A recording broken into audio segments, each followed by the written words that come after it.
I understand that information on parliamentary privilege and the protection of witnesses giving evidence to Senate committees has been provided to you. For the Hansard record, could you each please state your full names and the capacities in which you appear today? And we might go from left to right. Mrs. Cara Potter from Coverse, and here is a volunteer from Coverse. Rado Filetic, Director and Co-Founder of Coverse. Andrew Madry, Affiliate of Australian Medical Professionals Society. Dr. Jayanti Kunadasan, Treasurer of the Australian Medical Professionals Society. Dr. Christopher Neal, Cardiologist and President of the Australian Medical Professionals Society. I now invite you to make a short opening statement, and at the conclusion of any remarks I'll invite members of the committee to ask questions. So I might start with Coverse. Thank you, Chair, and thank you to the whole committee for inviting us here today. We're the national patient-led and science-informed charity representing COVID vaccine-injured Australians. Unlike pharmaceutical companies and government bodies, Coverse has zero financial, political or other conflicts of interest at stake. We appreciate that our submission to this inquiry has been published by the committee, yet are simultaneously concerned that many other detailed submissions that address the health risks of the COVID vaccines have not. The main point we wish to emphasise from our submission is that our community of newly disabled and chronically ill Australians are not being investigated by authorities, medically, politically and scientifically. There is zero follow-up on our initial adverse reaction reports. This affects the integrity of official data collection, leading to a major shortfall in the acknowledgement and statistical appreciation of harms caused by these vaccines. Despite this, our numerous submissions to parliamentary and government inquiries detail the range of vaccine-caused medical conditions and some of the scientific understanding behind them. Where are these patients in government data? How is their chronic decline being tracked? How many have died? We note the rise in cardiac issues, one of the contributors to current excess mortality trends. It is problematic that those of us with vaccine-caused cardiac complications were often sent home from initial hospital presentations without appropriate investigations or treatment. People required multiple trips to hospital over many months before they were given investigative scans and properly treated. These instances are not rare, and women make up the majority. We also note Natalie Boyce and Katie Lees, whose deaths have been acknowledged by the TGA as vaccine-caused. Both cases were initially not acknowledged as potential vaccine reactions when they sought medical help. How many others have died or become chronically ill without appropriate investigations into the role of COVID vaccinations? We all know that official data can sometimes obscure worrying truths. We need only look at the Robodebt catastrophe as a recent reminder, which took multiple public inquiries and a Royal Commission to finally acknowledge the failures and harms. Today, it is time for our public health authorities to stop quoting from their own statistics on vaccine safety and on excess mortality and start addressing the fact that not a single one of these organisations is checking their data with the individuals who are represented by these numbers. We call for the government to establish independent research undertakings to review the public health failures we have described in our submission, and we once again call for a COVID Royal Commission that will examine these and many other critical issues that inevitably affect public health protections for all Australians. Thank you.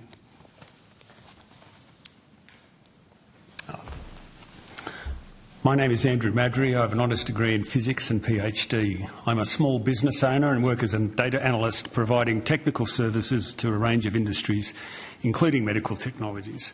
I've been collaborating with the good doctors and nurses of the Australian Medical Professionals Society for over 2 years now. This is typical of the work that I do in collaborating in multidisciplinary teams, pulling together a systems response to solve complex problems. I became concerned with the reporting of data early on in the pandemic and took it upon myself to look further into it. I found very often what was being reported was at odds with what the data tell us. I contributed a chapter to the AMP's Too Many Dead publication where I took an in-depth look at mortality in the state of Queensland, where there was no COVID in the community right up until the end of 2021.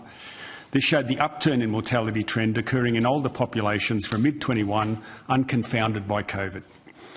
I coordinated the response from AMPS to this inquiry. It includes 6 chapter contributions from doctors like my colleagues here, nurses, journalists and analysts like myself.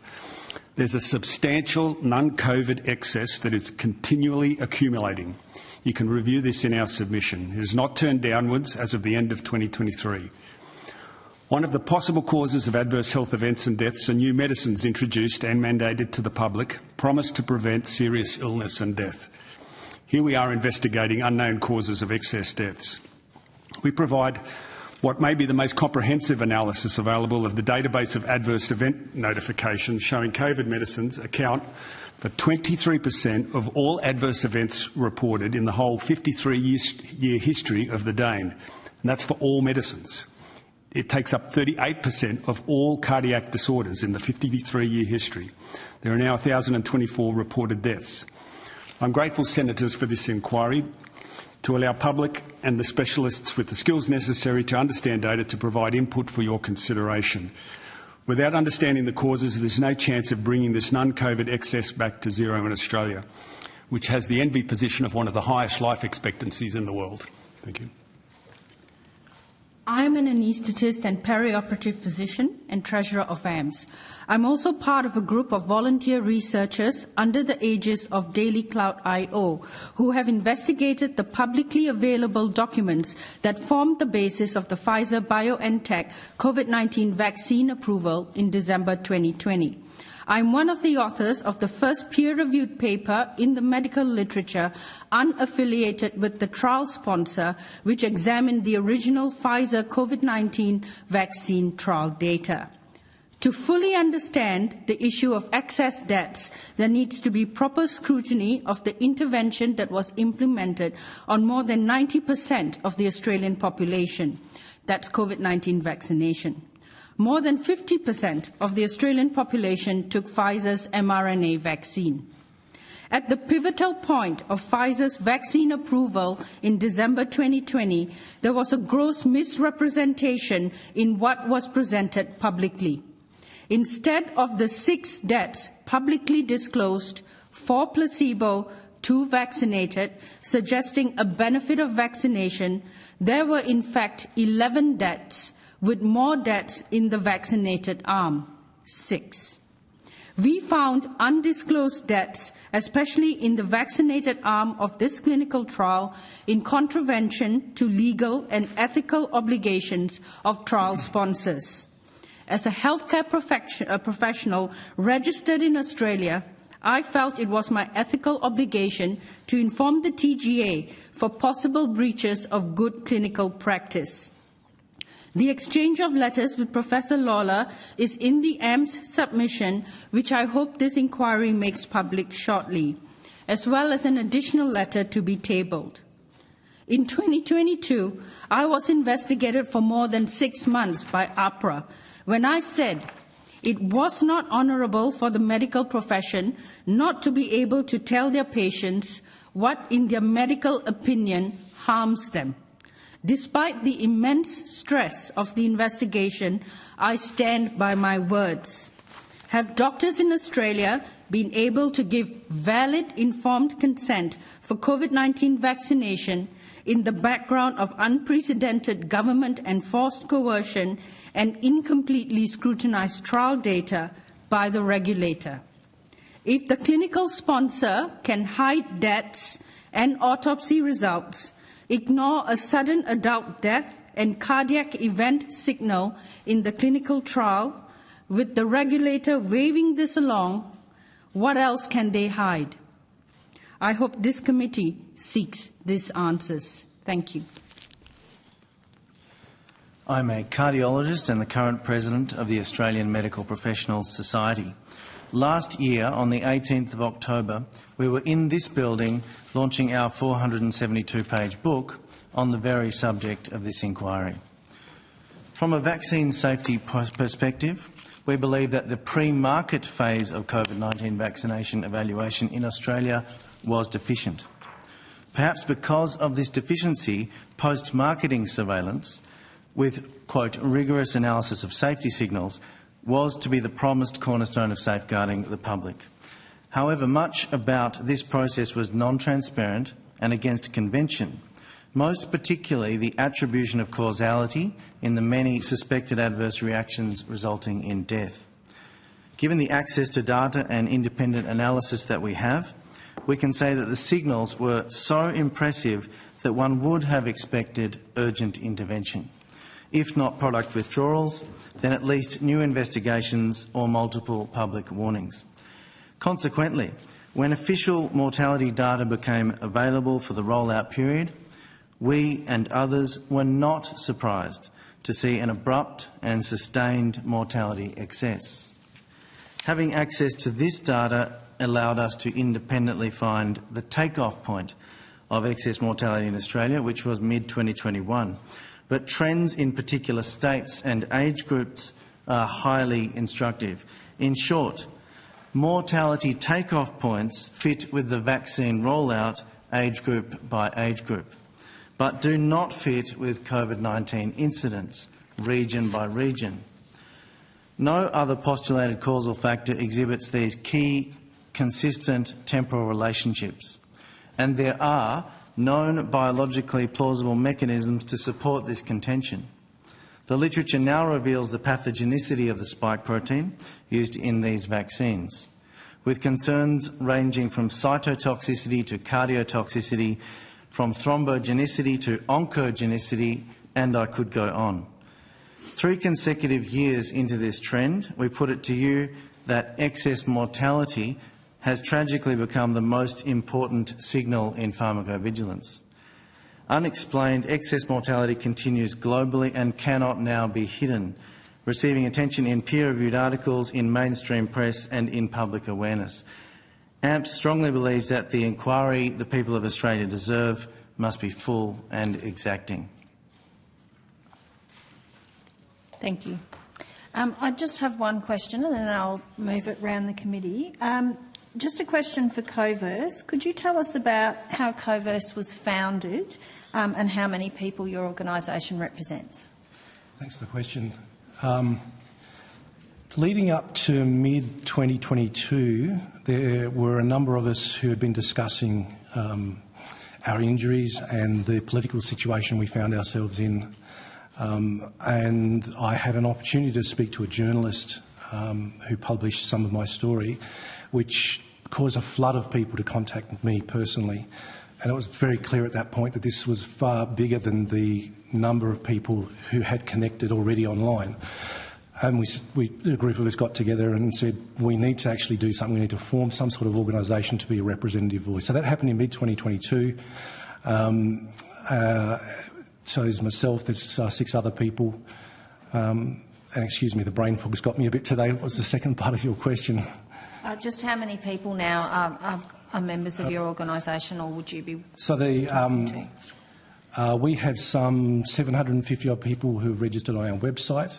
That's a fraction of the number of people we represent. We aim to represent all people who've been affected by these vaccines. The number is somewhat difficult to get a handle on because we have trouble getting accurate data out of the TGA, but we know, for example, the Australian Government's vaccine claim scheme, when that was launched, there were 10,000 people who signed up to receive information. So that's 10,000 Australians who had an adverse reaction serious enough to think they needed compensation. So from our perspective and from all the other bits of information that we've collected, we think that's a lower bound. The true number of people in this country could be 10 times as many as that. Thank you. I'm going to go to Senator Pratt.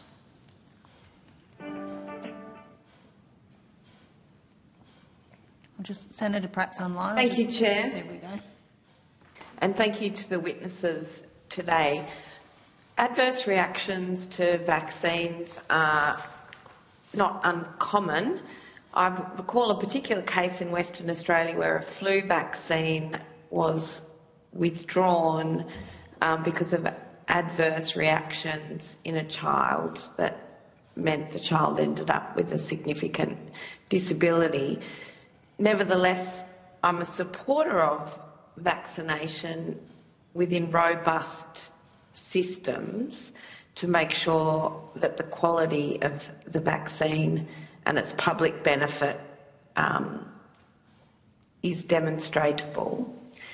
Can I ask, in that context, do you have concerns about other vaccines or just COVID vaccination specifically? That's my first question. And how do you think we weigh up the relative benefits and costs, noting that we have a system that acknowledges that there have been adverse impacts on some people from COVID vaccinations versus the overall public benefit from getting vaccinated? Thank you. So who was that question directed towards, sorry? Any of you that would like to take it. I guess it's particularly relevant also to medical practitioners and your use of vaccination more broadly. I'm happy to take that, Senator Pratt. Thank you for the question. The case you referred to with regard to the influenza vaccine was the rollout of paediatric influenza vaccine in 2010 in Western Australia, and that resulted in the Stokes report, a well-known report out of that state, which included, among other things, a recommendation for very robust and very independent pharmacovigilance. Of course, pharmacovigilance is the system I think you're referring to, which is to say the system by which we track reports notified mostly by clinicians to the TGA, and which is therefore a means of detecting signals. You're a supporter of vaccination. I also would say we are supporters of vaccination within informed consent, of course, and of course with correct risk versus benefit appraisal. In regards to the COVID vaccine, we are of the opinion, and we've been on the record of saying this, that the signals from Australia's pharmacovigilance database, which is the DAEN, the Database of Adverse Event Notifications, are very sizable. The TGA in an FOI explained the way they would handle signals, and as we look at the reports, 2 monthly reports of pharmacovigilance, according to the way in which the TGA pre-specified it would be looking at signals, we find between 642 and 848 highly significant signals. Now, these obviously we can't go through these, but these include diagnoses which are not publicly appended to vaccine injuries. We know about, for instance, myocarditis. We know about certain blood clots with the AstraZeneca vaccine, but these included acute myocardial infarction, stroke, deep venous thrombosis and pulmonary embolus, to name a few, but important examples because they have a high mortality. We believe those signals should have been acted upon, but in fact very few in the medical community know about those signals.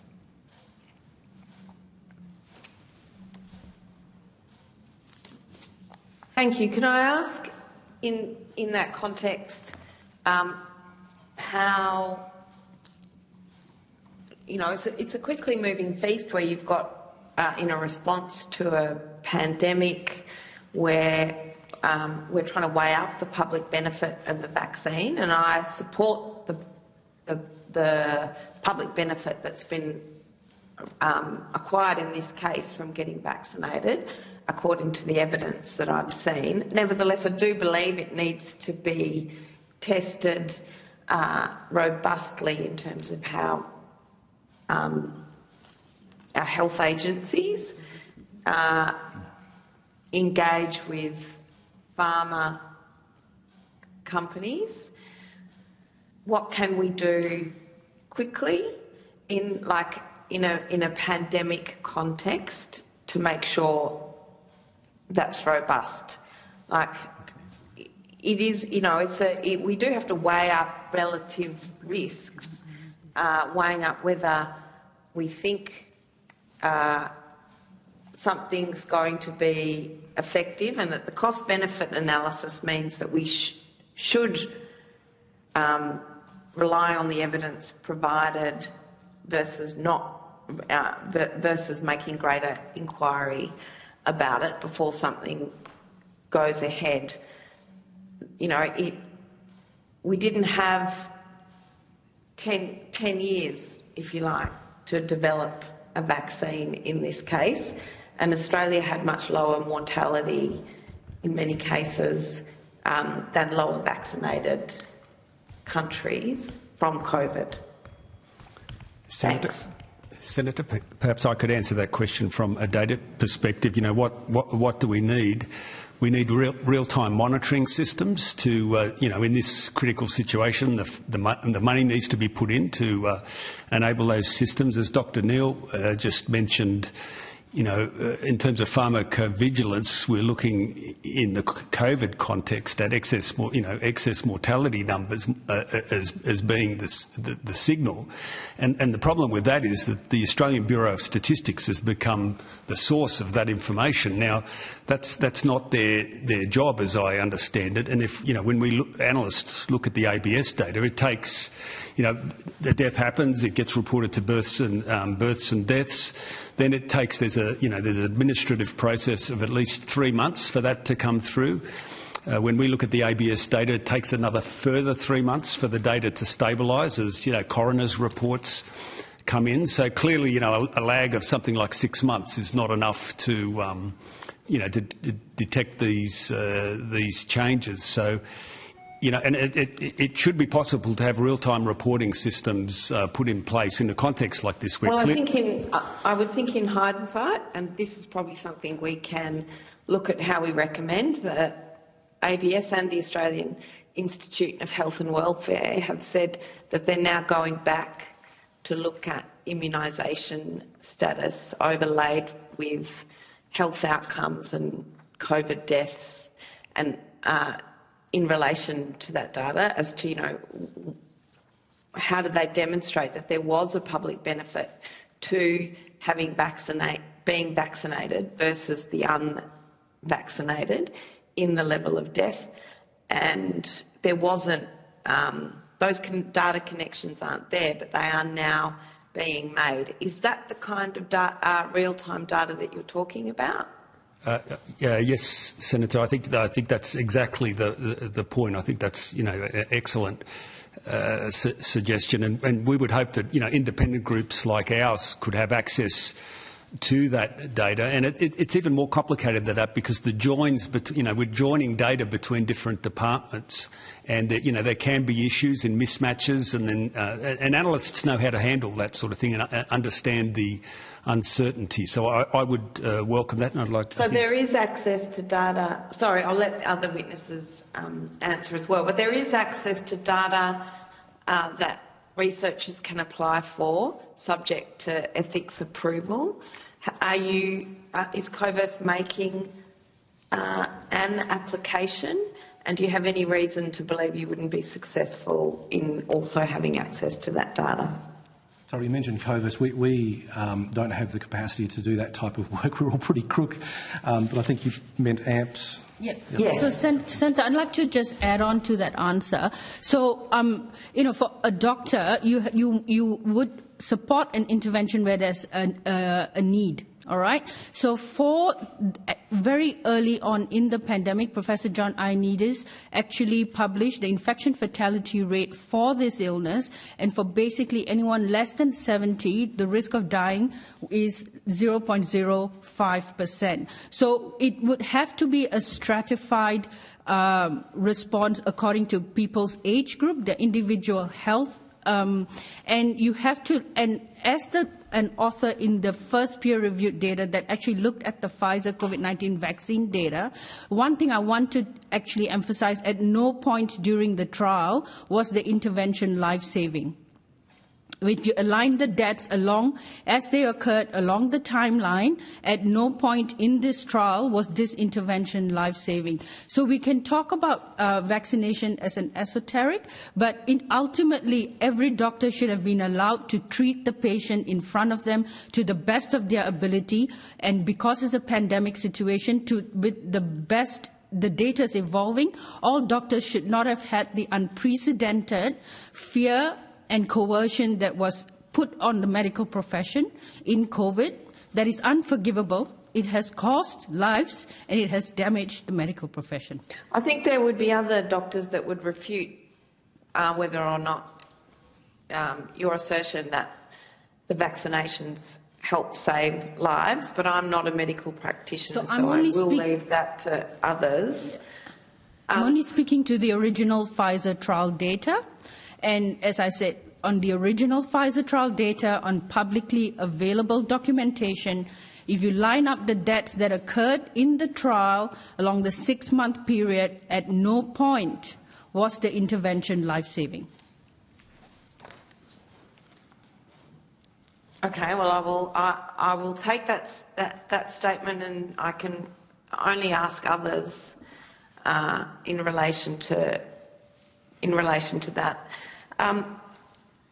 I think also what you were referring to in those answers is the relative, I guess, the moral risks of if we vaccinate a healthy population. So in the case, for example, of Saba Rose's vaccine reaction in Perth that did lead to those findings and that review, that was purportedly to protect infants, but in other cases we have more universal vaccination so we can protect those that are older or more vulnerable.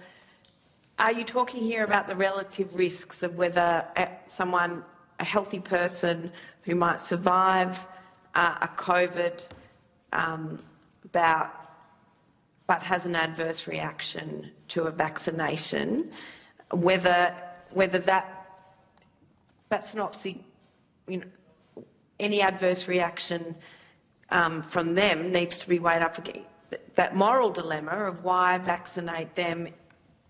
If you don't vaccinate them, then more vulnerable people might be at risk. But equally, I would also, I want to ask you about that relativity first, and then secondly, in many instances, yes, it can be demonstrated that there was an adverse reaction to the COVID vaccination, but that they are the same reactions that many healthy people would have also had from a COVID infection. Thank you.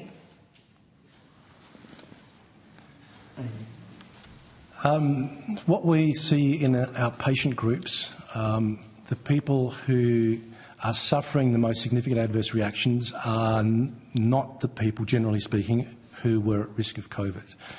So exactly as you said, there is a stratification there. The people who are not at the most risk of the COVID appear to be at a significantly greater risk of having a very serious adverse reaction. And when we're talking about weighing up risk benefits, it would be fair enough if everybody in the community was equally at risk of this new pandemic virus. Unfortunately, that was not the case. Yet we treated everybody as though they were. And that sacrificed one group of people for the potential or purported benefit for another. But complicating that strategy, in addition, was the fact that these vaccines did barely nothing to prevent transmission anyway. So the younger people who were getting vaccinated to protect more vulnerable people, they weren't actually protecting those more vulnerable people. So that's from our patient perspective, we just see so many people who are living full, active, very vibrant lives, and that's been destroyed now. People who didn't need to have the vaccine but felt compelled to, or they were coerced to, in order to protect their community or protect their family, or even if they thought COVID was a big risk for themselves, but actually wasn't.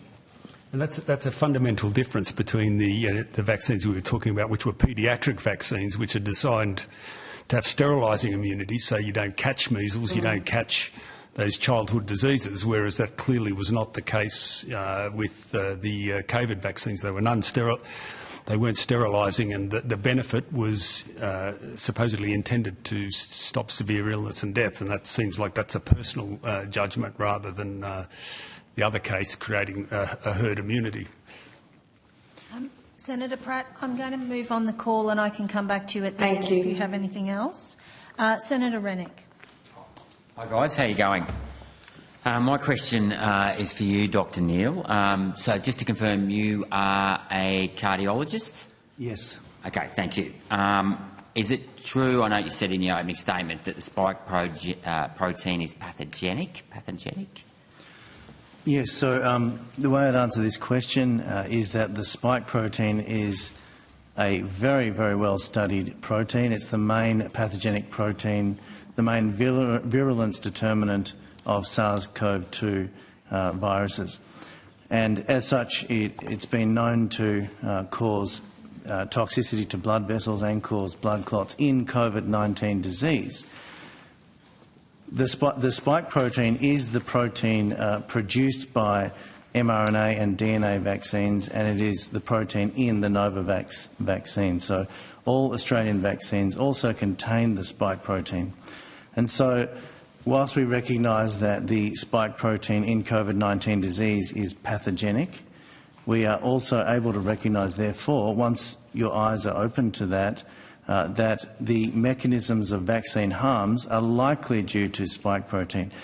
Now, I've written a peer-reviewed paper on this, which I can share with you later if you'd like, but there are unfortunately many different mechanisms of harm associated with spike protein, and I think that's why it's not surprising to me that there are also many pharmacovigilance signals in the Australia's database and in databases of pharmacovigilance right around the world. And as I said before, many of those conditions are high mortality conditions which become relevant for today's discussion of excess mortality. Okay, thank you. Very good answer. Are you familiar with have you read the TGA non-clinical evaluation report? Yes, I have. You have? Oh, that's nice to know, because a lot of the government officials haven't. But you'll be familiar on page 19 that they optimised the codon sequence in the mRNA strand to increase the expression of the spike protein. Now, I was always told that vaccines were attenuated to give you, i.e. weakened, to give you a smaller dose or a lesser, toxic dose of the virus, not a strengthened dose. Why, if you're trying to develop a vaccine, would you make the vaccine, the concentration and the expression of the pathogenic part, i.e. the spike protein, stronger, not weaker? Does that make sense to you from the point of view, knowing, and I'll just add in the point that there's also this vaccine used two lipids, ALC 0159 and 0315, which was designed to increase the transfection potency of the vaccine. So there's two questions here. Why would you, A, make a vaccine that's stronger? And then why would you make a vaccine that can enter any organ of the body, not just an organ with an ACE receptor, which is what the virus could do? So this is more pathogenic, more infectious, including the heart, which I presume myocarditis is caused by the spike protein entering heart muscle. So two questions there, if you don't mind.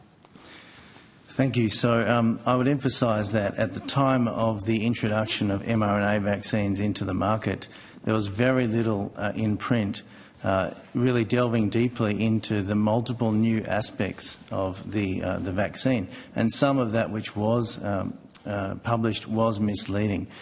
For instance, that the vaccine would simply stay as an intramuscular injection and operate from that site, or perhaps moving into the lymph nodes, etc. We now know, as you said, that the lipid nanoparticle disseminates and therefore carries the mRNA and other nucleotide contaminants into cells all around the body. So it has the capacity to be introduced to organs which one would not expect to be exposed to a protein such as the spike protein. You mentioned pseudomethyluridine, the way in which the synthetic mRNA was modified to prolong its duration. That led to an unknown of how long would this spike protein be produced.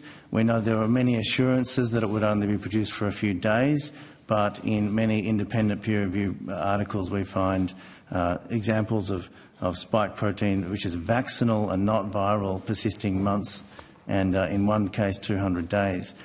So these are things which I feel were not really represented to the medical public well.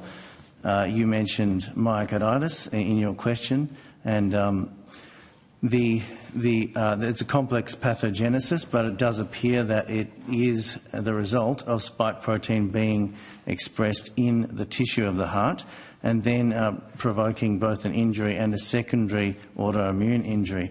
But that raises a point that all organs that might be affected by presumed or suspected vaccine injuries can actually be studied with simple techniques to see whether in fact the spike protein has been produced as a result of vaccination. And by the same token, there are protocols for ensuring that that's not the virus. And so that's something which could have, I think, brought more clarity to what we've seen. Yeah, thank you very much for that, which leads me to the next question. I'm not sure. Do you think it was reckless for Pfizer to roll out this vaccine, noting that on page 4 it is noted, and for TGA to approve it, when they say there was no distribution or degradation data on the S antigen encoding mRNA, so this was a novel spike protein using synthesis, step 1, and that they also did limited pharmacokinetic studies on the 2 new lipids as well. So they've effectively got a new novel spike protein, new lipids, and they changed the manufacturing process from phase 1 to phase 2 that involved the use of DNA, and that itself wasn't tested either. Do you think it was reckless for Pfizer to roll it out and TGA to approve it, given that there was no studies done on these important pathogenic risks? So the lack of pharmacokinetic and pharmacodynamic data which was available at the time of the rollout of these vaccines is very unique. It's very much the exception in registration of pharmaceuticals, and it is acknowledged, perhaps because of those and other reasons, by the TGA at the time of the provisional registration that long-term safety data wasn't known. And I think it's because of that that they committed to quote, very rigorously look at safety signals.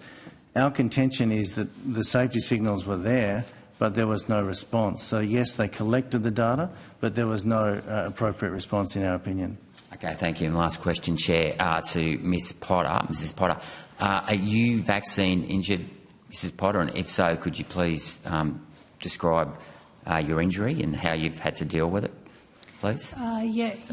Yes. I received my vaccine injury from my 3rd Pfizer shot, which was my booster shot on the 8th of January 2022. I started with pericarditis, but the inflammation was much further spread than just in my heart. It went through to my lungs and further to other parts of my body, including my brain. Over a period of about 5 months, I was quite acutely unwell. Spent multiple trips into hospital. Spent about six weeks in hospital overall, trying to recover from just that initial acute injury. But since then I am now chronically ill and disabled from the vaccine. I am no longer able to work or drive or do many things at all. Really, it affects my whole body, my capacity to think and speak, my ability to walk, my regulatory system is completely disorganised. So it has had a major catastrophic impact on myself and my family. And has the federal government recognised your vaccine injury and compensated you appropriately for your injury? along with have you received adequate medical support from the medical community, including respect as to your injury? I have not received compensation from the federal government. I am one of the very fortunate people who fit within the very small category who could qualify for the vaccination compensation scheme because I fit into one of the 11 categories of adverse reactions that qualifies for the compensation scheme, and I was hospitalised for that adverse reaction. But I had to wait till you have to wait for things to finish before you can do that. For me, I have to wait for all your other forms of insurance to be able to come through, and I am still waiting for my TPD insurance to be finalised. So that is taking a long time because, like for many vaccine injured, we find it very difficult to have all of our medical things confirmed and agreed upon. All of these things take a very, very long time because our injuries are so new and so poorly understood. Cannot remember what else you asked. I'm sorry. Have you received adequate support from the medical community in terms of your injuries? I have had varied levels of support. I was very fortunate. Unlike many people, my GP recognised my injury to begin with, and I am actually grateful to my GP that I am alive because she recognised I had a vaccine injury. But I have had interactions across multiple hospitals and with many specialists, and not all of those have been as positive. I have only just received some of my medical records back, and in some of those records I've seen that some of the gaslighting of that has been done to many of the vaccine injured was also done to me, where the doctors who were saying one thing to me about what they were being quite supportive to me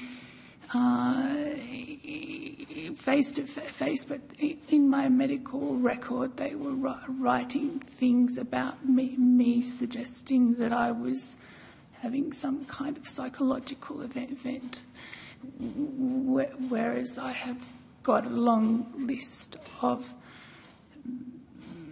experts that have looked at my case and have attributed it to the vaccine. So that is very typical for the vaccine injured, particularly women my age, and we make up a large number of the vaccine injured, that it is very easy to gaslight us with that kind of statement. Yeah. Thanks very much, Mrs. Potter. I appreciate your bravery. I'm going to go to Senator Roberts. Thank you, Chair. Mrs. Potter, I feel very ashamed of our country. You have been, as a result of lies, you've had your life altered completely, and what we've given you instead of care is gaslighting. But thank you so much for your courage in being here. And I also want to put on the record my appreciation to Senator Rennick for his previous two questions that Dr Neil answered so capably. Fine questions and excellent responses. Mr Falachuk, you've come before us at the Terms of Reference inquiry. I want to thank everyone for being here in person. Thank you for your commitment. You said in your opening statement, Mr Faltich, newly disabled and chronically injured, and there are thousands of them. You also mentioned in the terms of reference inquiry that doctors were coerced. So I don't need to put questions to you. I would love to, but I've got some other questions. Dr Kunadsen, you mentioned, quote, peer-reviewed paper unaffiliated by trial sponsors Pfizer. Could we get that paper, please? Yes. On notice? Yep. You also told us that more than 50% of Australians took Pfizer, and I'd like to learn more separately on notice. I'll think of some questions for you with regard to your correspondence with Dr Lawler, because I've read it in your submission and I'm stunned. I want to also acknowledge the courage of your stance. And Dr Neil, pharmacovigilance, if I could just have a one-word answer at the moment, because I want to get on to Dr Madry. Pharmacovigilance is not independent, is it, in this country? One-word answer. I don't believe it is sufficiently independent, and the access is very difficult for the average doctor. Thank you. And could you send us the paper that you've published, peer-reviewed paper, send it to us on notice, please? Yes. Thank you. Dr Madry, can you comment on the use of models used for predicting excess mortality, please? Senator, just want to thank Mrs Potter for you've moved me, and it's part of the reason we do some of this work. There's been an epidemic of bad modelling during this pandemic, Senator. Stanford Professor John Ioannidis, published a paper about how bad modelling was. When we do modelling, we need to apply a range of models to look at best case and worst case scenarios. Models rely on assumptions. Those assumptions can be wrong. If I could just, I know the time is short, but a quick comment on the models that the government's relying on at the moment for predicting the numbers of excess. That model changed last year and predicted lower numbers. There's a number of fundamental issues with that model. It uses a time series modelling that one wouldn't use in a modern analysis, fitting a sine wave, which doesn't actually fit the sort of seasonal trends.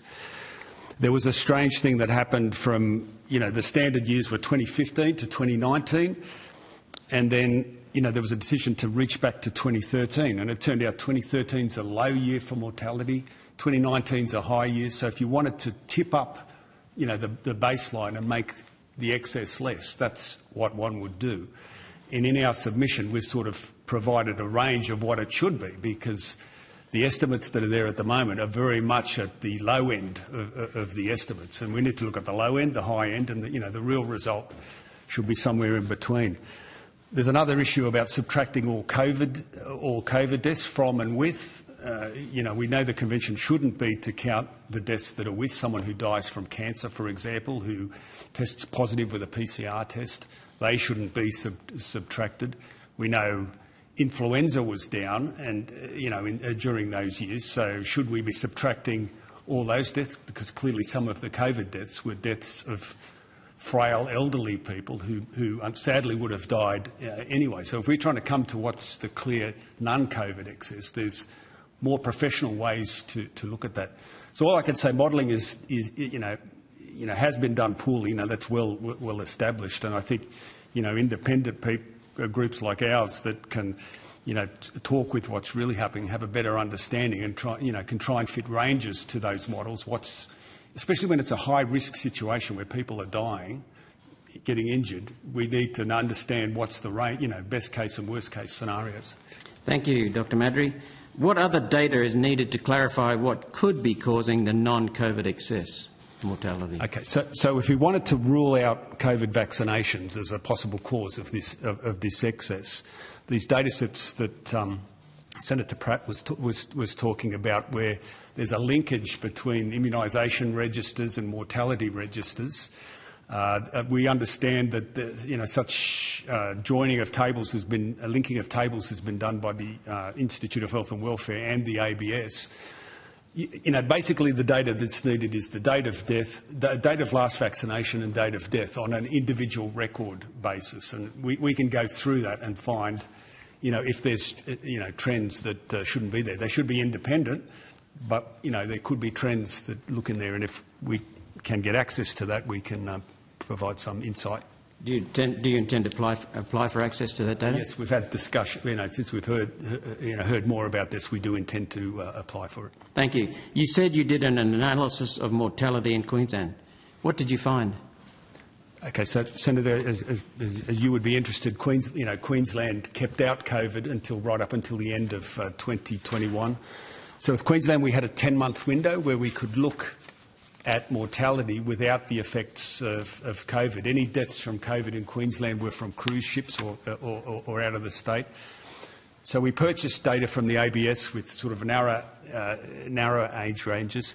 And what became clear was that in the older ranges, which is where we saw in the database of adverse event notifications, a lot of the deaths occurring, ages above 60, we saw the trend of mortality start going up in the second quarter of 2021, and that went up right up until the end of the year. So that was, clearly a warning signal.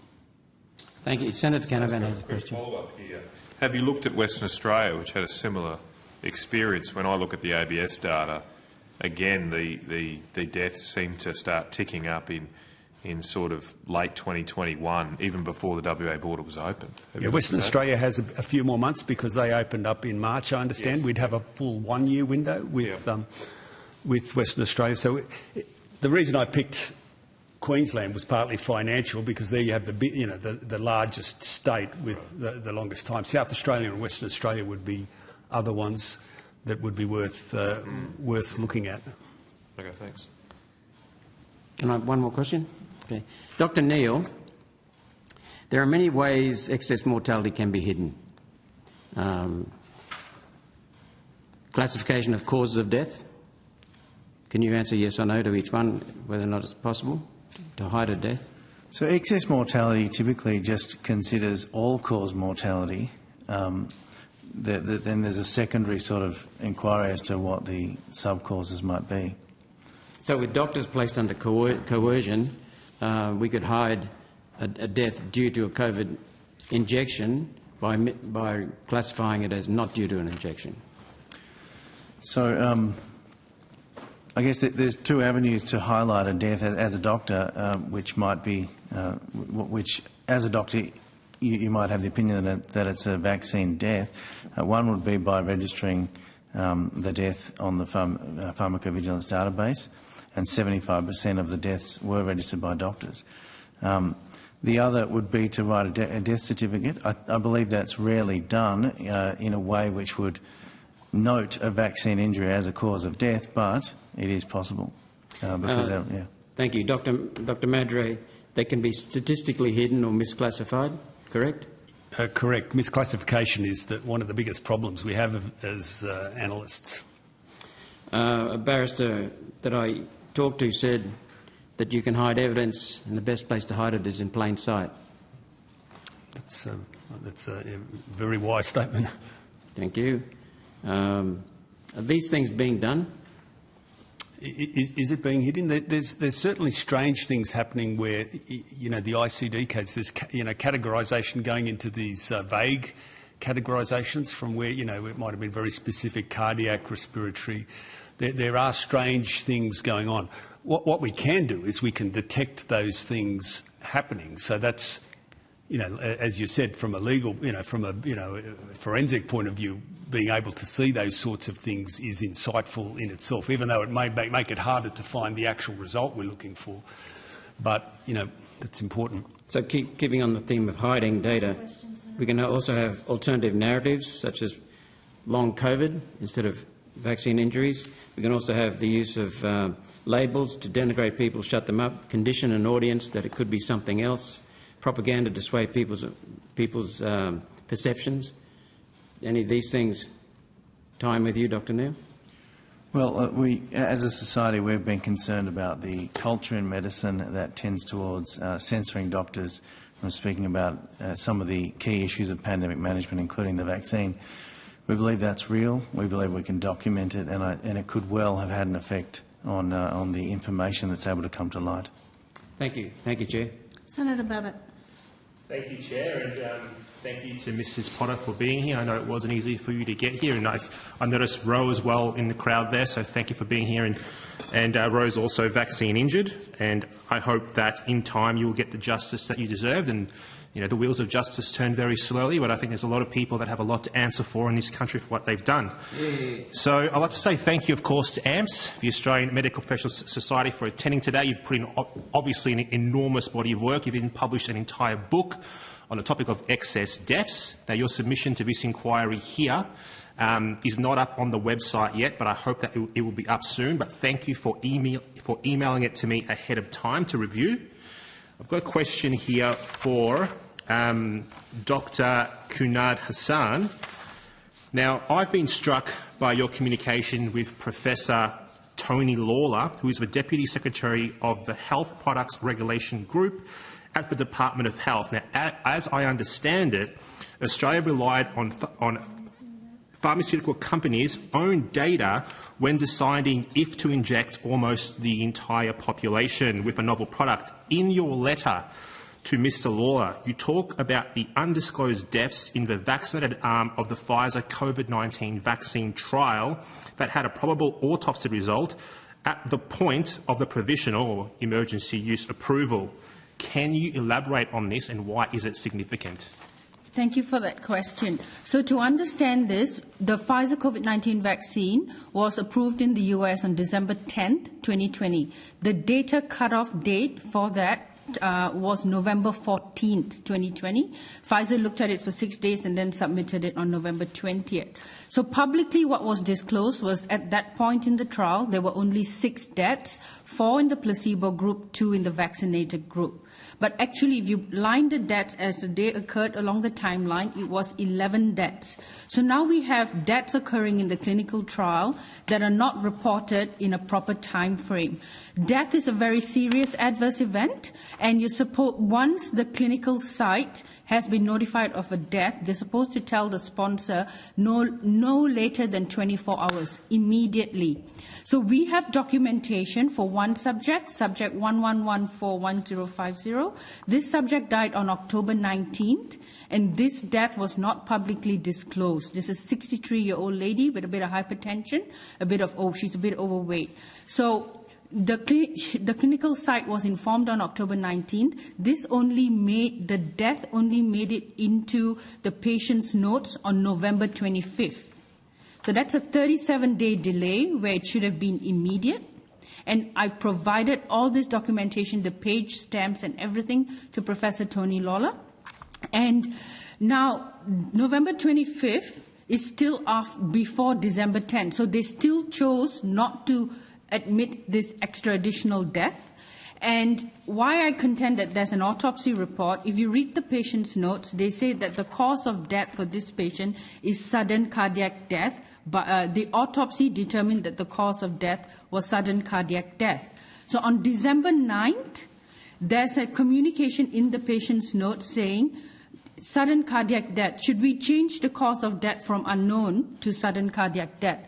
So they had an autopsy report, at least on December 9th, because there's a specific diagnosis in the patient's notes, and this was not disclosed publicly. That's what I meant. And I have asked repeatedly that if the TGA has this autopsy, I think it's in the public interest that this be available for independent scrutiny. What the Pfizer said that this patient could not have died from the vaccine. So this patient's from the vaccinated arm, and that this patient died because of obesity and hypertension. So this patient's weight is 74 kilos. The patient is not obese. The patient's just overweight. And there's no documented blood pressure reading in the patient's note. So I don't find it credible that the TGA would have accepted that someone with a weight of 74 kilos and a height and a BMI of 27 is at risk of sudden death. So that was part of my correspondence with Professor Lawler. Thank you. Now, Professor Lawler, he replied to your first letter on the 27th of March denying any breaches to good clinical practice, and he denied that there were any hidden deaths. He also said that it is reassuring to note that in this case, none of the deaths in the trial have been attributed to the vaccine and the initial conclusions remain valid. What are your comments on these remarks from Professor Lawler? Yes, so I have not received any reply from Professor Lawler other than the first one where he said there were no breaches of good clinical conduct. And as I said, I provided date stamps again to him of the documentation for the relevant patients where there were hidden deaths. So with his statement that none of the deaths in the Pfizer trial were due to the vaccine, I went back and reanalyzed the data. So for this trial, there were actually more deaths in the vaccinated arm, 21, compared to the placebo, 17. Of the deaths in the vaccinated arm, only 3 of them had autopsies. But in the vaccinated arm, 10 of those deaths, 10 of the 21 deaths, were people who were sudden adult death found dead. They were people who died whilst they were in the laundry, people who had a cardiac arrest when they were walking, people who never woke up from their sleep, people who their neighbors called and said, there's a smell in this apartment next door. I think we need to, you need to go and check this. So there was a sudden adult death signal, found death signal, in the vaccinated deaths. Of that 10 sudden adult death found dead, there were only 2 autopsies, only 1 results available. That's the sudden cardiac death. The other autopsy report was the gentleman who was found in the laundry by his mother. That result is still not available. So in the first place, how do you say something can't be due to the vaccine if the autopsy result is pending? And for the other 8 sudden adult deaths, there were no autopsies. And I think it's really critical that people understand this. I can understand if there's a period of illness that's documented in hospital, there's no autopsy. But for people who die suddenly, people who were well enough to sign up for a clinical trial, and they die suddenly, and there's no autopsy, I have repeatedly asked the TGA for their evidentiary basis for the statement that none of the deaths were due to the vaccine. What was your reply? I haven't had a reply. Right, okay. In your investigation of the original trial data for the Pfizer COVID-19 vaccine trial, you found delayed reporting of deaths in contravention to legal and ethical responsibilities of the trial sponsor. Other than the 2 deaths in the vaccinated arm not disclosed that you have outlined in your correspondence with Professor Lawler, what other significant findings did you and your co-authors find in your peer-reviewed article? Thank you for that. So, as I explained to Senator Pratt earlier, at no point during the clinical trial was the intervention life-saving. At no point were there less deaths in the vaccinated arm. That's a very important finding. The other one is that only of the expected deaths, life happens. This was a very big trial. You'd expect a certain number of deaths. But what we found of the deaths reported were only about 18% of what's expected. And in fact, the number lost to follow-up at that point in the trial was actually more than the primary endpoint population of 170. So there were a lot of missing patients. There was a cardiac adverse event signal as well, 3.7 times higher in the vaccinated group compared to the placebo. So those were the main findings in it was a forensic analysis of the Pfizer COVID-19 trial. So this was the one trial that the TGA relied upon to actually approve the Pfizer COVID-19 vaccine and approve the emergency use authorization. So as I said, we are independent researchers, and it was a forensic analysis of the deaths.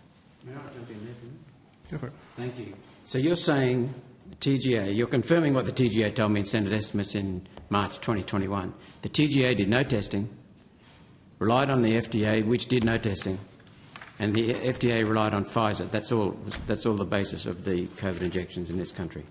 That was the basis. I'm looking at the clinical data. You're talking about the pharmacodynamic, pharmacokinetics. So I'm looking at the clinical data in which, there are deaths and adverse events that happen, but deaths that happen that are in the clinical data and not actually transmitted. So at some point, deaths were informed by subjects' loved ones to the clinical site, but this was not disclosed publicly either in the EUA approval or in the New England Journal of Medicine publication. So it was not disclosed publicly. And so you're saying that, are you saying that if the public had known there were more deaths in the vaccinated cohort than in the unvaccinated cohort, whether it's statistically significant or not, there would have been a whole lot of different perspective on these things? I think it's harder to persuade the public to sign up for an intervention where more people die in the supposedly life-saving arm.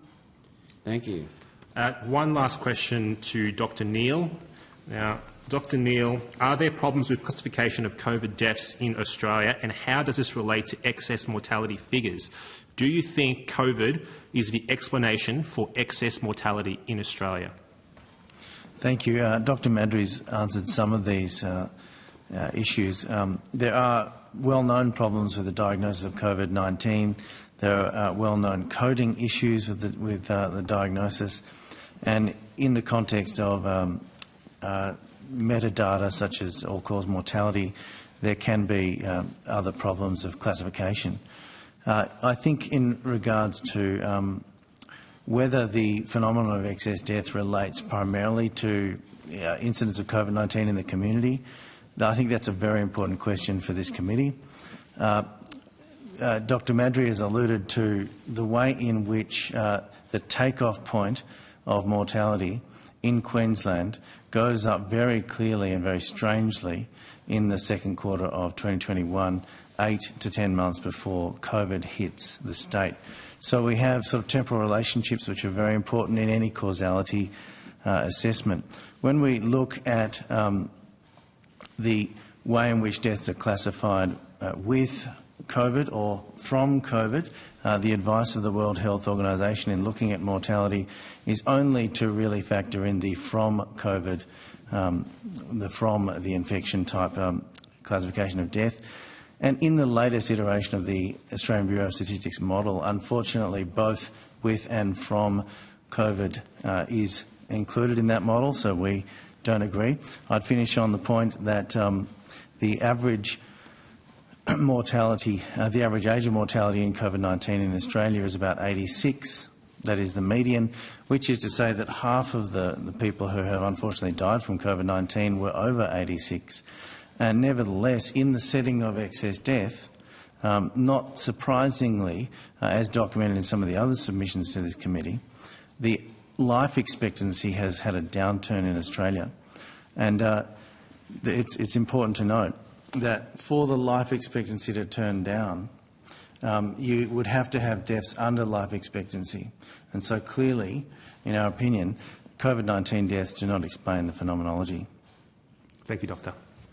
Senator Canavan. Thank you, Chair. Thank you again for your courage here today to tell this story. It's very important we have free and open debate in our democracy. I want to start with a statistical question here that's dogged me today as I've heard the alternative view. It would seem to me that the government agencies we've heard from, I suspect the department later this afternoon, are establishing a default hypothesis, a null hypothesis in a statistical sense, that the vaccine is safe and effective. And then it's up to everybody else to prove that the null hypothesis is wrong. And so when you push them, they say, oh, there's just no evidence that it's not safe and effective.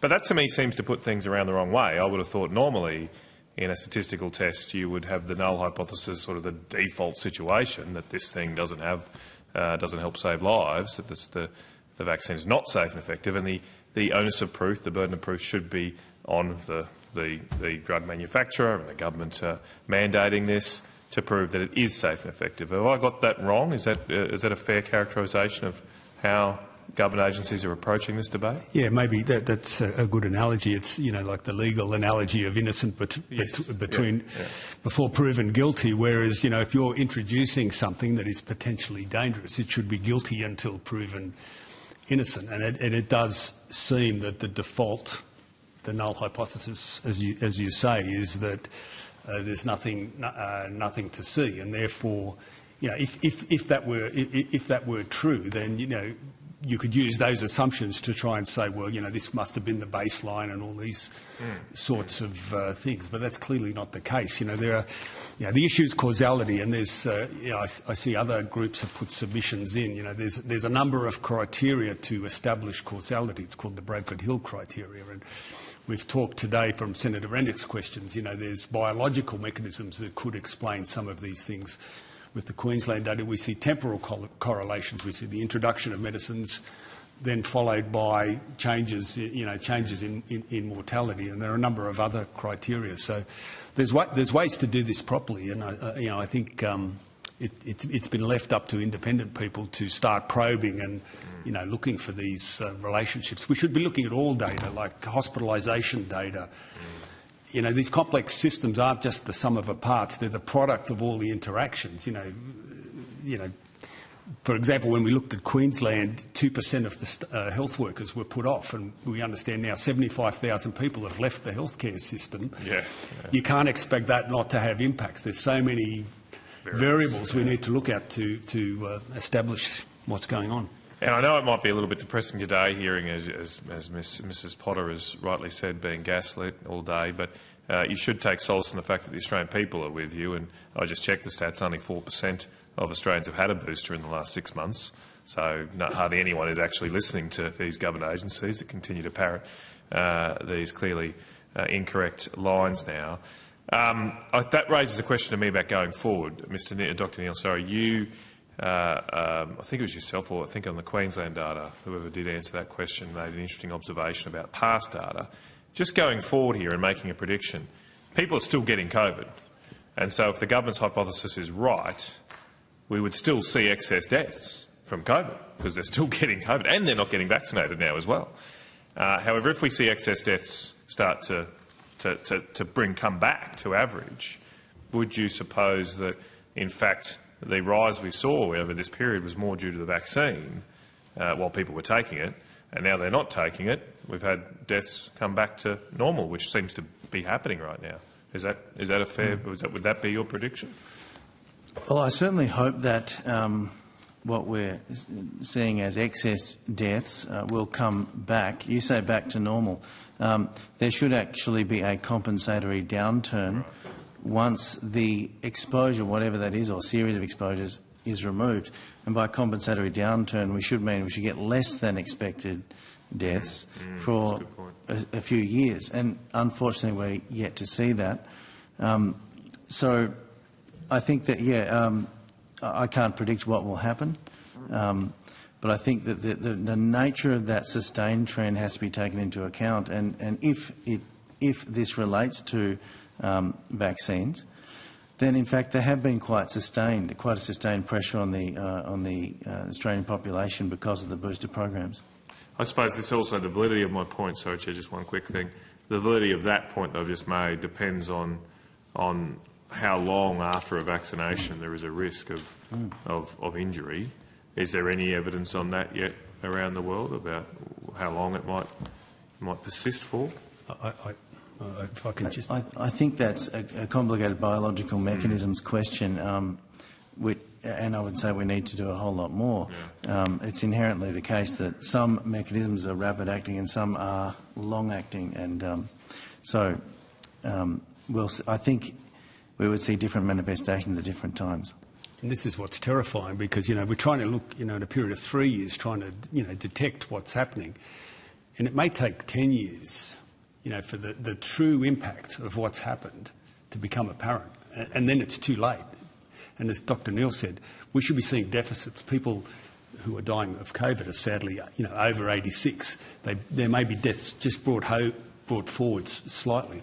So they're people who don't die a bit later. We should be seeing negative, less people dying at the moment. And if we need to wait 10 years and then we see these trends and go, oh my gosh, what have we done? This is the thing. That's why everything needs to be put into understanding now, while we're still in this proximal period too. And if I may, I think the bigger point is that we don't know, and that's the problem. That this intervention was rolled out and we don't know. And that's actually a really big problem. Dr Madra, rather than seeing questions from the health agencies, we're seeing stonewalling from the health agencies. If they really cared, they'd be asking questions themselves and getting into the data. I think so. That's exactly right. Yeah, we can only just, a lot of what we've had to do to get the information is, purchase data ourselves.